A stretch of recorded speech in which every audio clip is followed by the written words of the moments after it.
Now, covering every county, this is your statewide newscast. Arkansas Today. Good afternoon, I'm Mallory Brooks. Thanks for watching Arkansas Today on this Tuesday afternoon. Today, family and friends are gathering to remember and say goodbye to a beloved man in our state.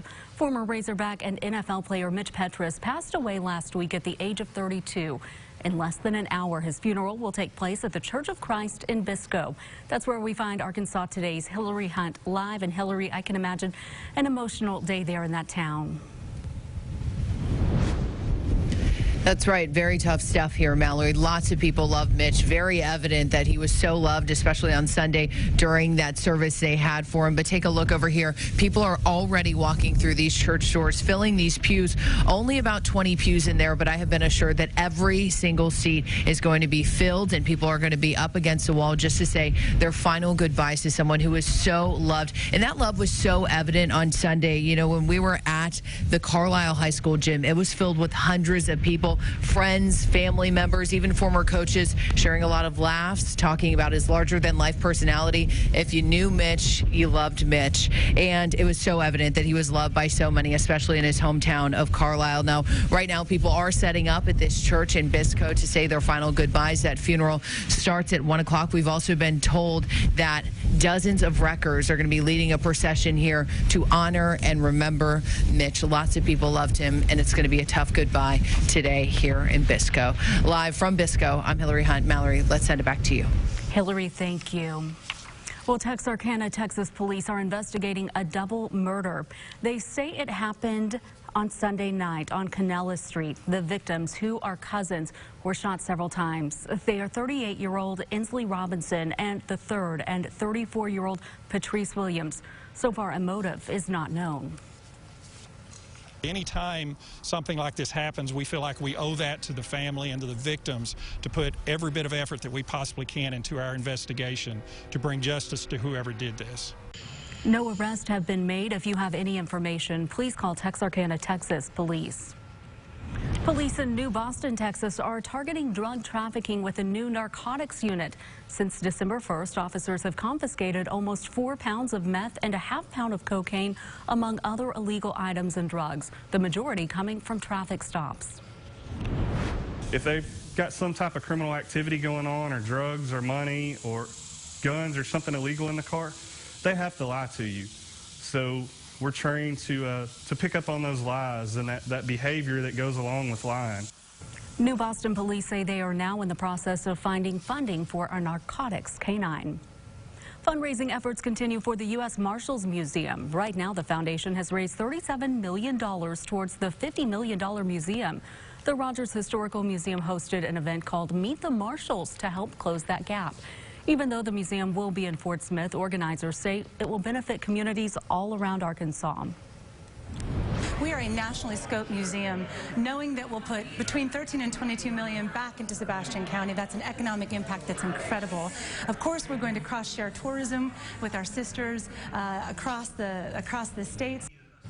The museum plans to have a building dedication in September and hopes to open next year. Now the high-stakes testimony of former special counsel Robert Mueller is just 24 hours away.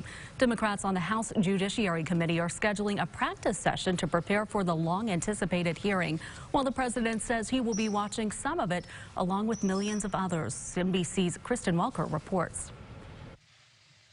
He may be a reluctant witness, but in just 24 hours, former special counsel Robert Mueller will be in the hot seat. This morning, new details about his testimony. A Mueller spokesman tells NBC News the former special counsel will deliver an opening statement, then offer his entire 448-page report as his full statement for the record. Overnight, the Justice Department, citing executive privilege, telling Mueller his testimony must remain within the boundaries of his public report, something Mueller has long vowed to do. We chose those words carefully, and the work speaks for itself. And the report is my testimony. I would not provide information beyond that which is already public in any appearance before Congress. President Trump striking a defiant note ahead of Mueller's highly anticipated appearance. The report was written. It said no collusion. The report was written. And the Attorney General, based on the report, was easily able to find there was no obstruction. There's no nothing. They're wasting their time. And after saying he won't watch Mueller, the president now signaling he may tune in. No, I'm not going to be watching. Probably, maybe I'll see a little bit of it. I'm not going to be watching Mueller because you can't take all those bites out of the apple. The investigation found insufficient evidence to establish a criminal conspiracy between the Trump campaign and Russia, which interfered in the 2016 election. But Mueller notably did not make a determination about whether the president obstructed justice and said he followed Justice Department policy that forbids indicting a sitting president. And happening today, Israeli Prime Minister Benjamin Netanyahu said it's important to keep up the pressure on Iran as sanctions begin to work, as he met U.S. Energy Secretary Rick Perry in Jerusalem. His comments come days after the Islamic Republic seized a British flag tanker. On Monday, Perry said the rise in new suppliers of oil and gas have reduced the ability of Iran to influence global oil markets. Perry will travel to Egypt later this week to discuss international energy cooperation. Today marks 1 year until the 2020 Olympics in Tokyo. Japan Airlines and All Nippon Airways all announcing they will work together to transport the Olympic flame from Greece to Japan. The flame will be lit in Olympia, Greece on March 12, 2020. It will arrive in Japan on March 20th. Sources say a Boeing 787 will carry that flame, and the aircraft will sport a special paint job and both company logos. Let's take a look back at this day in history. On this day in 1984, Vanessa Williams, the first black Miss America, also becomes the first to give up her crown. Williams relinquished her title after nude photographs of her taken years earlier were published in Penthouse magazine. She went on to land a recording contract and appeared in several TV shows. And in 2000, Tiger Woods became the youngest golfer to complete a career Grand Slam, winning the British Open at age 24.